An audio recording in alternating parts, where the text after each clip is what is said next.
Hi, Ben. Alright guys, well welcome back to my backyard.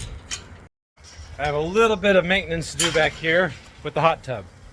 Now the pool just turned itself back on and is still running just fine, but the hot tub needed some attention and I did drain it.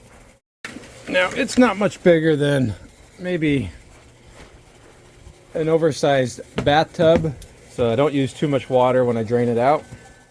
But the pleated filter that keeps the water clean was at the end of its life and I needed a new one. So no big deal, these aren't very expensive. And it couldn't be any easier to replace. Put that cap on and I'll screw this on.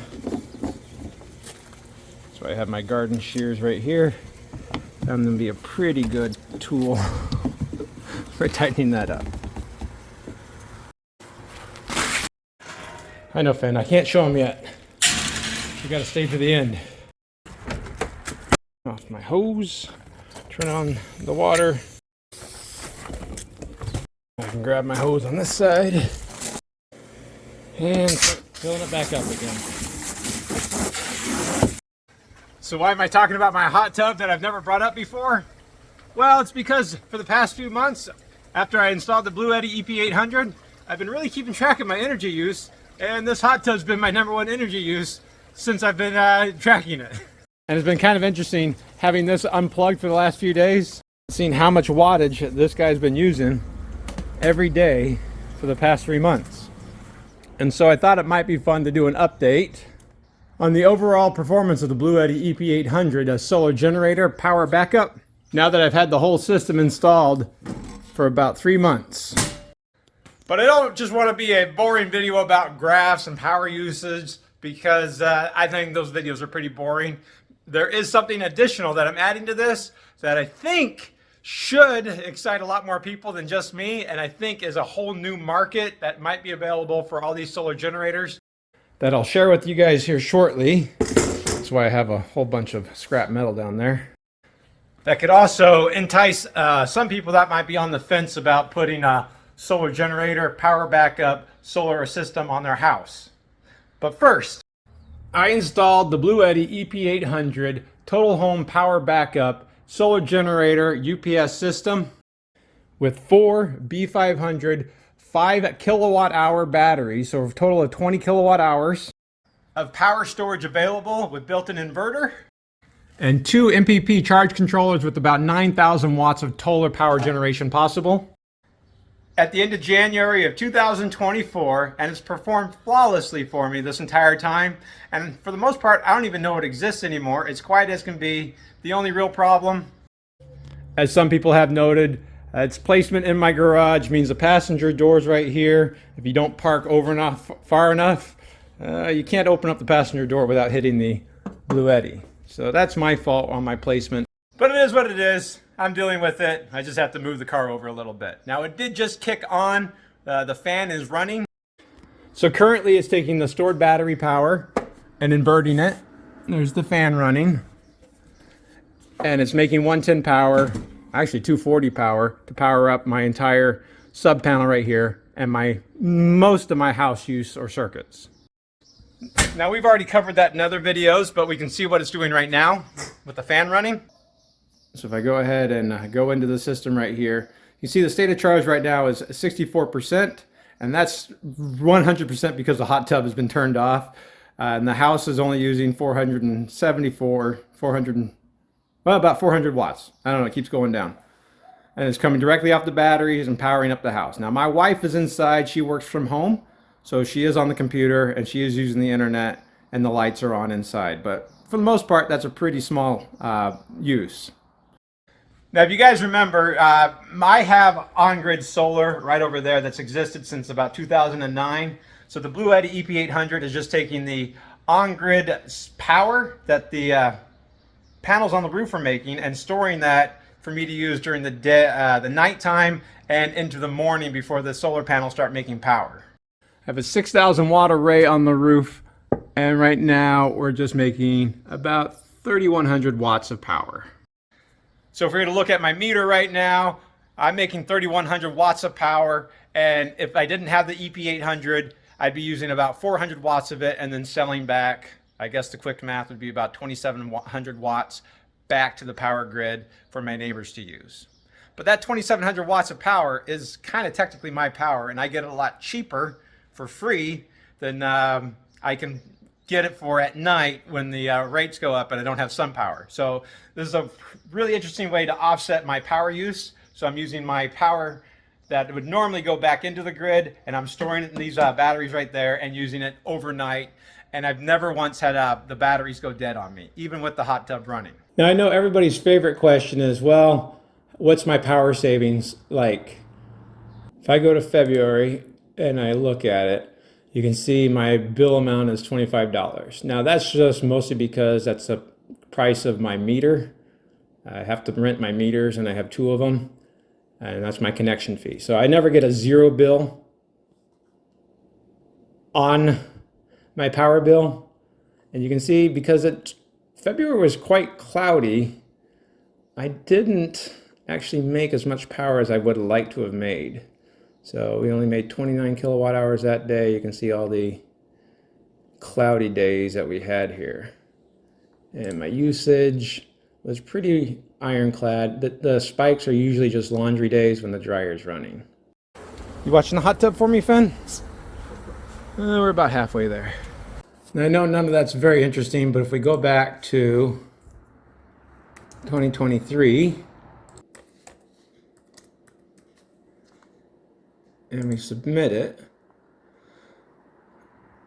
we can see my net energy is quite different as far as usage goes.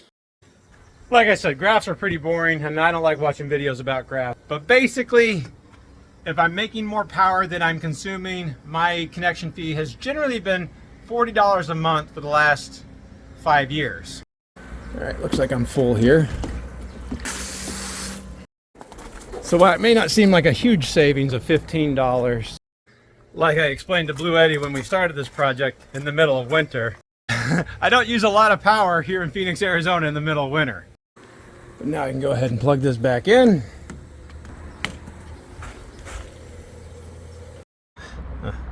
Reset my GFCI. And I can turn this on. Let's go ahead and put it there. Make sure there's no leaks in the system.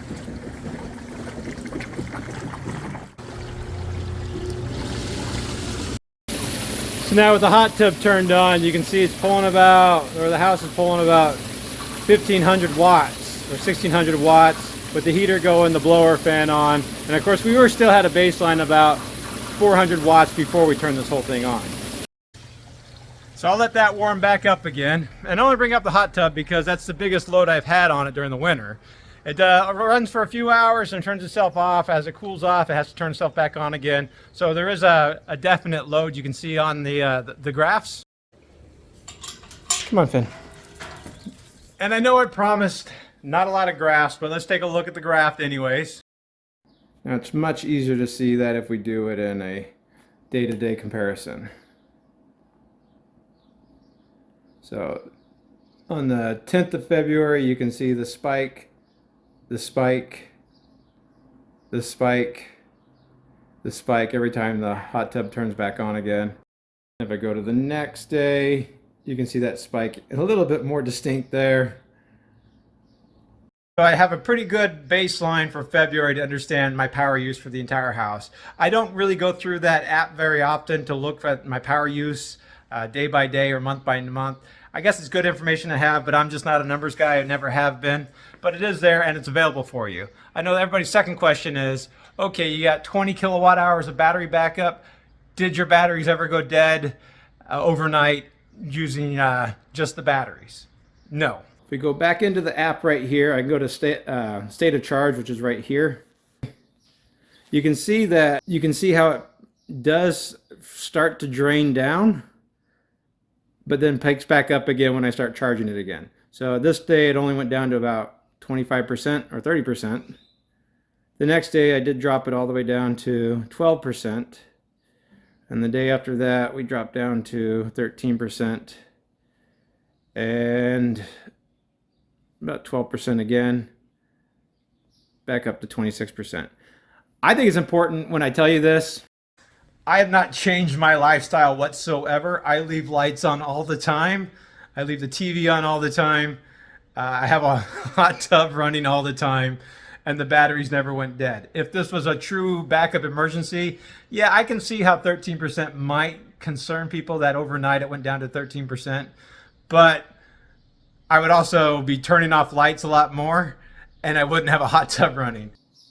So if we go back in here, please ignore the 7.3 kilowatts of solar. We'll talk about that in a minute. State of charge here for March, when I didn't have the hot tub going. I think you should be able to see when I turned off the hot tub. So we're down to 25% on the 6th. That's when I drained it, and now it didn't drop below 50%. And the next day it didn't get below 57%. And even the next day after that was 60%. So the hot tub's a pretty big load. It's pretty evident. Now my biggest load after the hot tub currently is the refrigerator. The refrigerator's performed flawlessly again. No issues with it causing damage to the control boards on the refrigerator, Where inverted power can damage refrigerators. but it is nice to know that in an emergency situation, my Frigidaire, which pulls about 8.5 amps. Now that's worst case scenario. In practice, I've seen the refrigerator only pulling about 650 watts, and it really only runs for about 15 minutes and then shuts itself off for about another 45 minutes, back on again. So really that 20 hours could really be closer to a week of battery life just to run the refrigerator.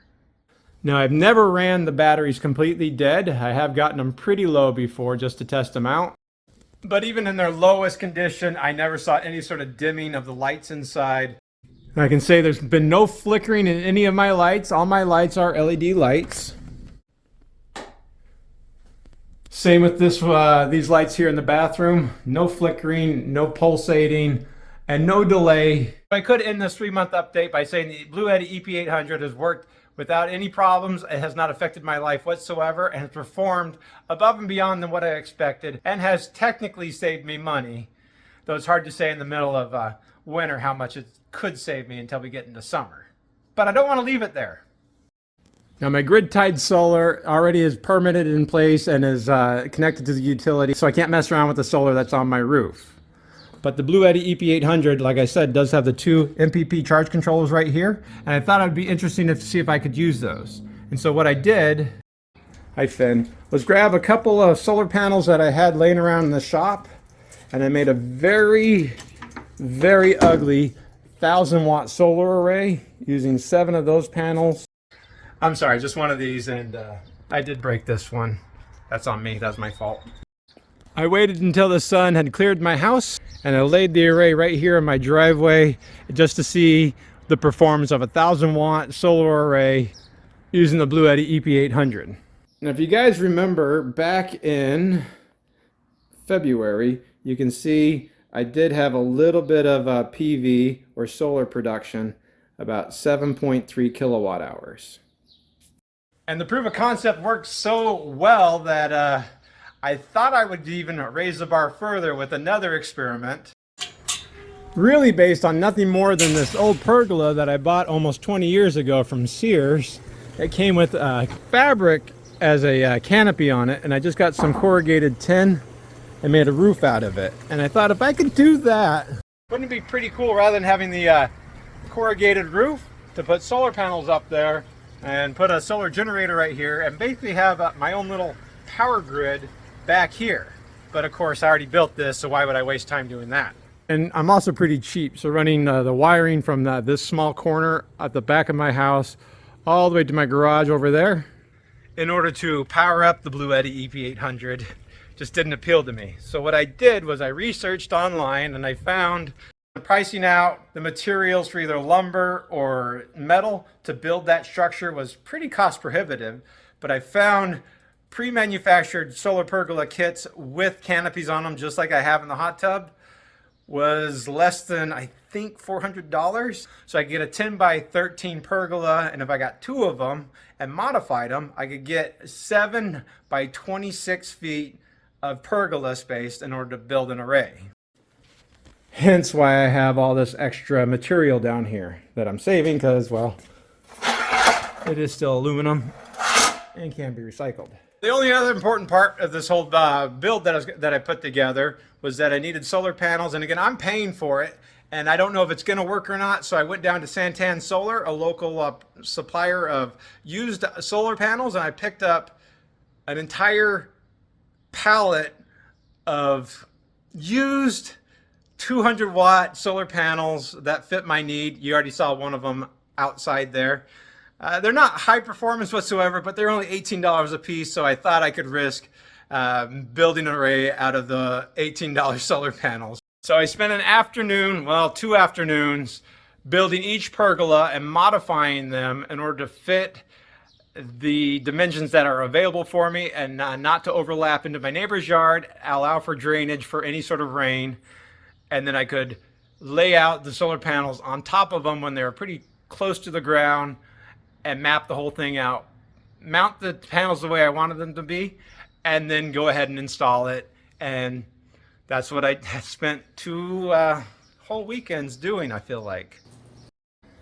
And while it isn't perfect, and I did run into problems building it, and my design that I did on the back of a napkin basically did have some problems overall, I can say I'm very happy with the way this whole project turned out. It was a very cheap build, so less than $800 for the 2 pergolas, and we have 10 panels at $18 a piece. That's $180, so I don't have a lot invested into this.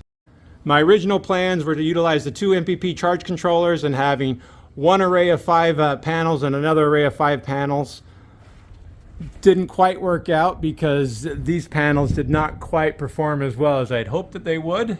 And also, I wouldn't call it a limitation, but Bluetti did set up the MPP charge controllers to need, I think, about 150 volts of DC power in order to actually turn on and start operating.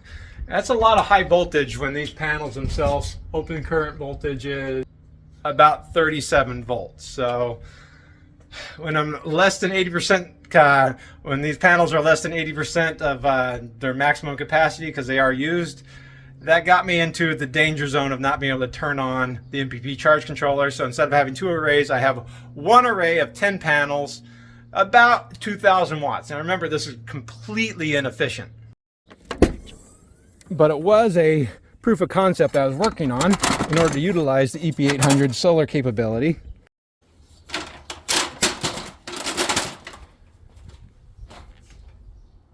And it does get a lot of sun over here.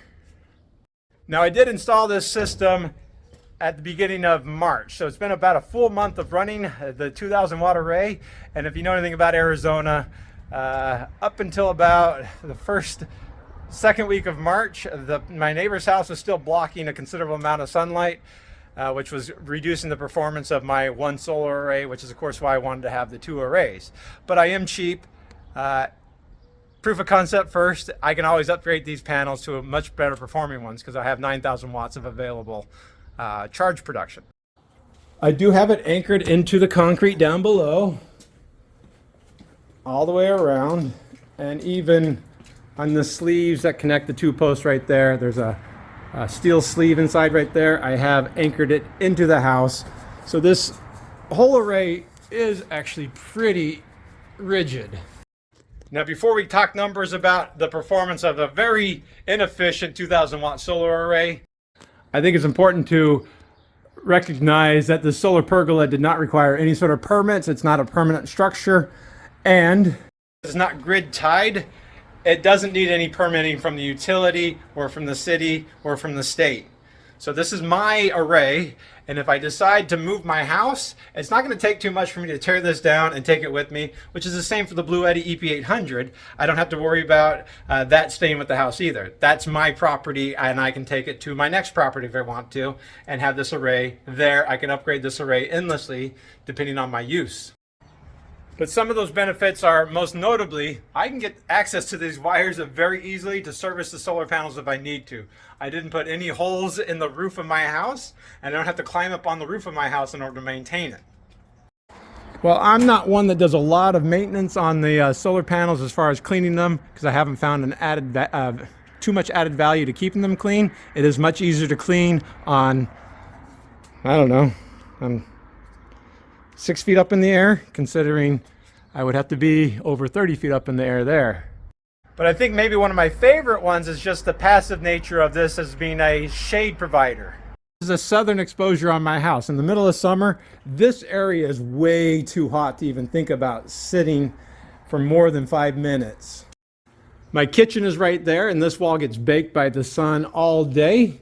And now with the solar pergola right here, I'm creating passive solar cooling to the house so that the ACs inside do not have to work so hard. The concrete down below is a lot cooler. This is the dog run for my dogs, and they are enjoying their new location a lot more than they had before.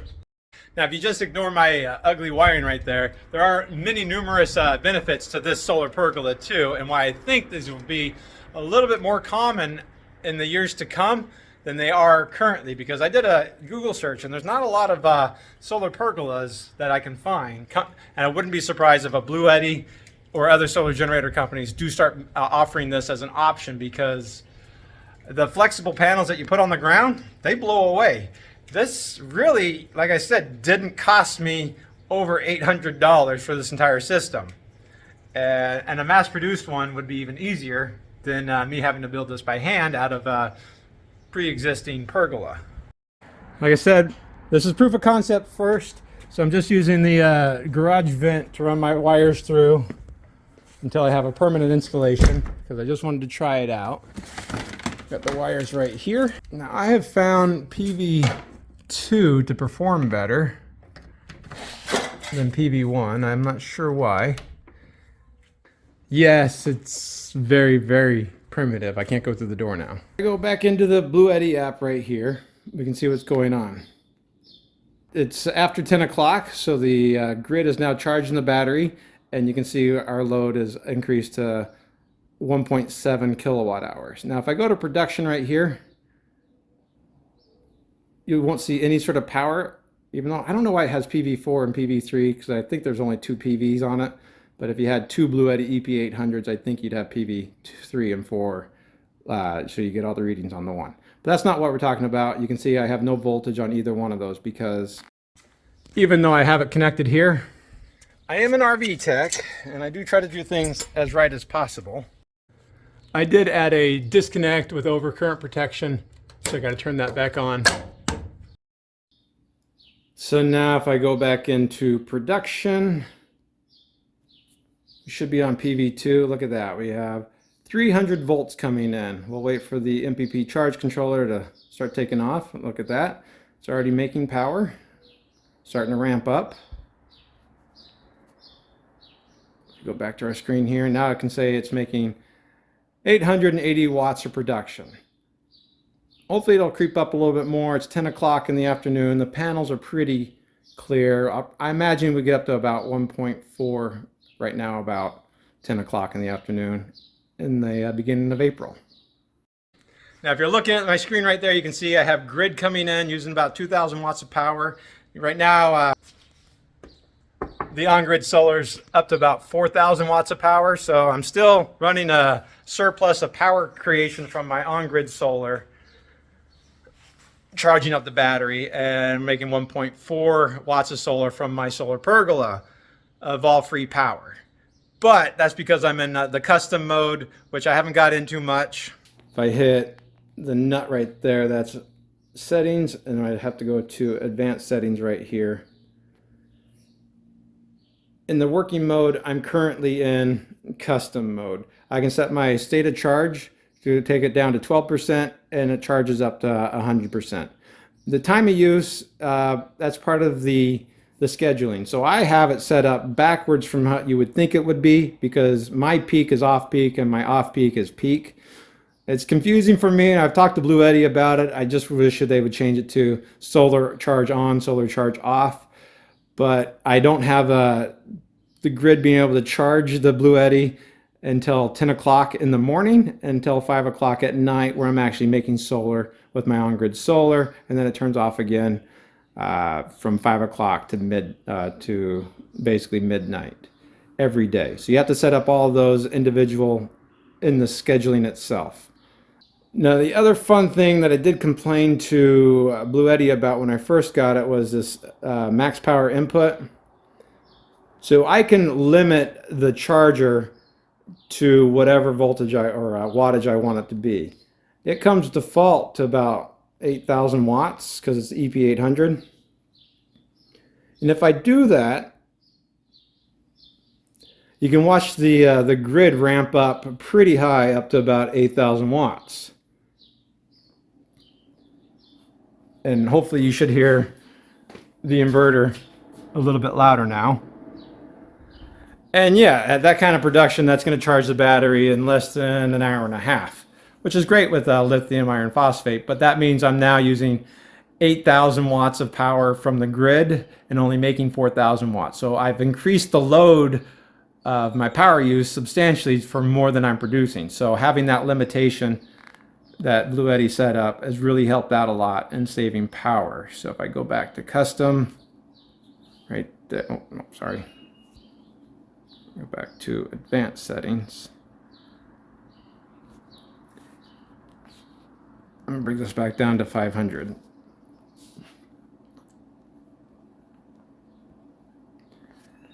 And then it'll ramp back down again. So I'm not using as much power anymore to charge the batteries. It will take more time, obviously, because I'm not using the same amount of wattage, but I'm also not using more power than I'm producing. So that's a nice feature to have. I'm glad Bluetti was able to do that. It was one of the first things I complained to Bluetti about when I went to CES 2024 and went to their booth. And they said, well, we're going to upgrade the app, so keep an eye out for it. And they have constantly updated the app, so that did work, and I have been pleased with the updates that they have done on the app.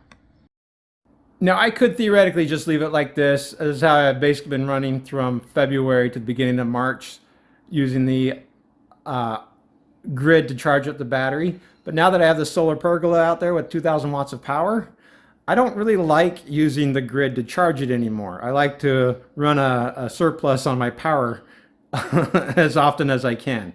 Obviously, you can see the hot tub's turned on. We are using about 1.7 kilowatts of power, and the solar pergola is only putting out 1.4 kilowatts of power. It will increase up to about 1.9 at the peak of the day at noon, and then back down again. The hot tub really won't be turned off from warming up until probably the middle of the night. That's how long it will take to warm up the water. But I could just go back to my advanced settings right there and switch this from custom to self-consumption. And it's kind of interesting on this. So if we go back and see what's going on, the grid should shut off at that point. And now, because I'm only making 1.4 kilowatts of power, all that's going straight to the house consumption. And we're still using about 400 watts of power from the battery bank. So we're getting it from solar and the battery to do the house use. It's kind of an interesting setup they got going on. In the RV world, both Victron and Xantrax or Magnum have what's called a power share. So if you were plugged into a 20 amps grid power, you could set it up so that the inverter would help alleviate some of the power use from the batteries if you want to use other things. So it's kind of a fun feature that Bluetti did add to it. I don't use it very often, but it's even more fun now that I have that 2,000 watt array that, again, I built very cheap. I did not put a lot of effort into the design of this. I just have the clamps in between holding this down and the aluminum tubing, because this is some thin-walled tubing right there that I didn't think was going to hold the screw very well. But on some of these ground arrays, most they clamp from underneath, so you don't have to do the clamps on top. Those are just what I found to work out pretty easily for me. And one of the big limitations with RV or cabin off-grid power use would be finding roof space to actually house a good sized solar array. And building a ground solar array can be kind of a pain, and you lose all that functionality. So it's really nice to have a solar pergola casting shade, protecting me from rain, because it has been raining quite a bit here this winter, and making power all at the same time. So I think if I had an RV or a cabin off grid in a homestead setting right here, this would be a pretty good option too. I would probably just go with a lot better panels that are a lot more efficient. But you could get 9,000 watts of power out of that Bluetti, and you have basically all the power you'd ever need for an RV. And while having solar panels on the RV roof might cast a little bit of shade, it does create a lot of holes in a roof and a lot of maintenance problem when you need to work on your RV. This solves all those problems too. And while it's not completely portable, it's a lot more portable than you think it would be. After all, I did build this thing all myself and moved it in position and put it together all by myself in a very tight, confined little area with a couple dogs that kept bothering me a little bit. Well, let's take a look at the numbers for March when I got this thing installed. So if I go back into the system right here, I go to energy statistics. So we're in April right now. We just started the day. I've made, since I started talking to you guys, 0.3 kilowatt hours of power. But if I go to the day before, we made 12 kilowatt hours, and the day before that I made 10, and the day before that I made 13. If I scroll over, in fact, let me make that a little bit bigger so you can see. My peak production is about 1.9 kilowatts, which is pretty impressive for, like I said, a very inefficient and cheap system. If I go to the month, now we can kind of see what's going on. Pay no attention to the grid. That's just me playing around with the system, like you saw today with the grid charging. So if I go to March, you can see March is a pretty better reading right here. So my little 2,000 watt solar array has made 204 kilowatt hours of power, and the load was 383 kilowatt hours. Now it's not completely fair because the grid would be part of the load system on this. But if I back out and go to March now, where you can see I'm pretty much just using that little 2,000 watt array that I've ground mounted there as a solar pergola. My load for the entire house, the 12 circuits that I put on, is basically being met by the needs of the PV system. Which may not seem like that big of a deal, but when you consider this is basically a power backup generator, not very many people run their backup power generator all the time because they don't want to burn fuel or do the maintenance on it. This is emergency power backup that I'm using continuously and making sure that it works, and it doesn't cost me anything. If anything, it's saving me money. If I back out and I go here one more time, you can see in the lifetime now I've made 315 or 316 kilowatt hours of power. And I have not reset this from when I started the system up at the end of January. Just having the 2,000 watt solar array system installed at the second week of March, basically, that little 2,000 watt array is making me almost 30% self-sufficient. It's now offsetting my power use for my house 30% using a very inefficient 2,000 watt array. I could easily use the same square footage with a more efficient array and double it to probably about a 4,000 watt array.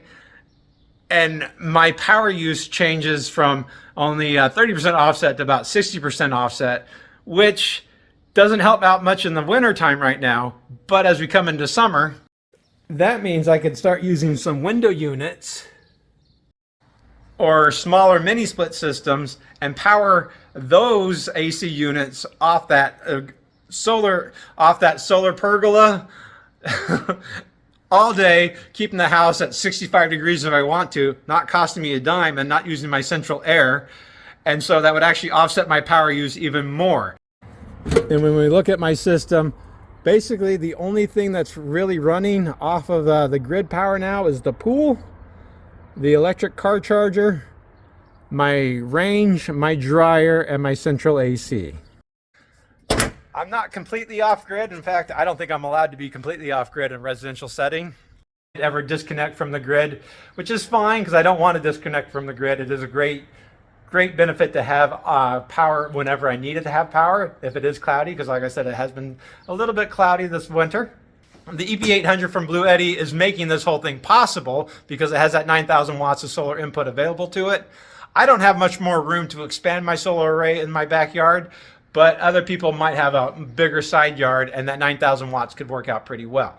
Everybody's going to be in the same unique situation where I already have on-grid solar with 6,000 watts of solar. That means during the day, that tiny little solar array that I built is charging these batteries and keeping them fully charged while powering up the rest of the house with the lighting, the 110 outlets, the internet, the TV, the refrigerator, the hot tub, the microwave, the dishwasher. While my on-grid solar is just making power, feeding it back into the grid, and I'm getting credits and making money off of that from the utility. That would be more than enough power for an off-grid, a tiny home, cabin, and of course an RV if you had it permanently mounted somewhere, all while not burning any sort of fuel, creating any noise, or requiring any sort of maintenance. This does seem to be something I think would fill in the gap between a lot of people that want solar, but putting it on the roof is a big ordeal. This solves a lot of those problems. Now, I think the last thing people might want to see would be able to compare this from March of last year to March of this year. So I already have a March 2023 to March 2023. My usage, about 20 to 30 kilowatt hours a day, when my peak was 37, likely a laundry day. If I go to net energy, you can see very rarely did I go into the negative as far as producing more power than I'm using. But if we go to the generation, it's March, so the sun's just starting to come back out again. So about 30 kilowatt hours of production on days that aren't cloudy. You can see where the cloudy days, where the peaks are low. But now if I change this to 2024, and we submit and go to usage, right here you can see about 30 kilowatt hours are my normal use. Again, probably a laundry day every 7 days, right about there. You guys know how often I do laundry. I go to net energy. Look how many more negative days I have as far as more production than use. And this is like a lot more production because this is when I started using that 2,000 watt array. So all this is what the 6,000 watt on the roof is extra production. And these low points or high points or peaks are likely going to be associated with more cloudy days. You can see I wasn't producing as much as I normally would. That'd be true for the 2,000 watt array and the 6,000 watt array. So just with that two graphs right there, I think it's a pretty good indicator that I'm saving a lot of power use from the grid. And just a little 2,000 watt inefficient array has offset my home use quite a bit using the Bluetti EP800. So that was my update on my Bluetti EP800 installation. So far, so good. I don't have any real complaints yet. I'm sure I will make a video with some quirks and features that I don't like about it. But overall, I couldn't be happier, and it's a very easy system to recommend. I hope this answered a lot of people's questions. I was excited to share it with you guys. I got to get back to work. Bye. Look at that. The water's already up to 72 degrees. That's still pretty cold. I mean, I don't mind wasting my free power, but that'll help it warm up a little bit faster.